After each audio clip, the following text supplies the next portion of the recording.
Welcome to Smalltalk Daily for Monday, November 17, 2008. This morning I'd like to finish up on the combo box, and what we're going to do is change the type of our combo box to object. And then what we need to do is we need to fill in these two methods. What we're going to have is we're going to have a collection of people displayed, and what we want is to be able to read from the combo box and add a new person to the list, and write to the combo box from existing people. So the read will be to person, meaning take the string and convert it to a person, and the print will be string from person. So what we'll do is we'll apply that. Now we'll come over here and hit install. And what I'm going to do is I'm just going to bring up this browser. I've written most of this code already because I figured that would save a little time and make it a little easier to walk through what I'm doing. So I have the conversion methods here. ToPerson goes and does person from string, string. And string from person, again, delegates to the person, tells it to display itself. So if I go over to class person, I look at that. I have display string, which just says concatenate the first name and last name with a space. And if I look at from string, it just puts a stream over the string and then looks for the space, calls that the first name, calls the rest the last name. Not the most exciting methods, but you get the idea what you're supposed to do. You convert back and forth between the two kinds of forms. And over here, there's one other thing.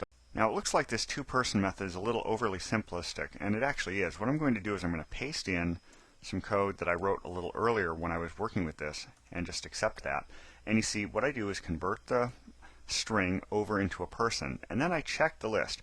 Do I already have this in the list?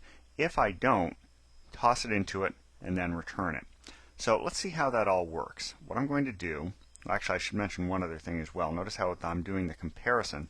I'm doing an equal test, and over here in person, my equal test is actually pretty basic. It just checks to see if the first names and the last names match. And then every time I have an equal test, I should really have a hash method. And here I just concatenate the first name and last name and send hash to those. So let's see how that all works.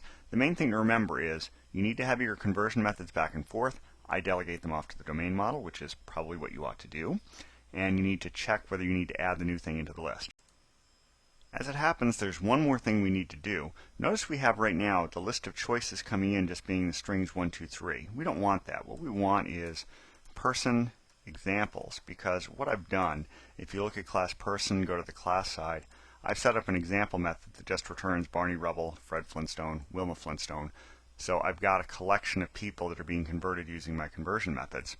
So with that out of the way, let's go ahead and open an interface, and we'll take a look at that. Drop down the list, we've got our selections. Let's try adding one. We'll try Betty Rubble, hit the tab. Now we'll go and pull down the list, and there you see. Not only is it in the list, it's selected. So I can select Barney, I can select Wilma, I can highlight that whole thing, delete, and say, I don't know, myself, James Robertson, hit tab, and sure enough, there I am selected. So that's basically how to work with combo boxes if you want to be able to not only display things, but be able to have the user enter things.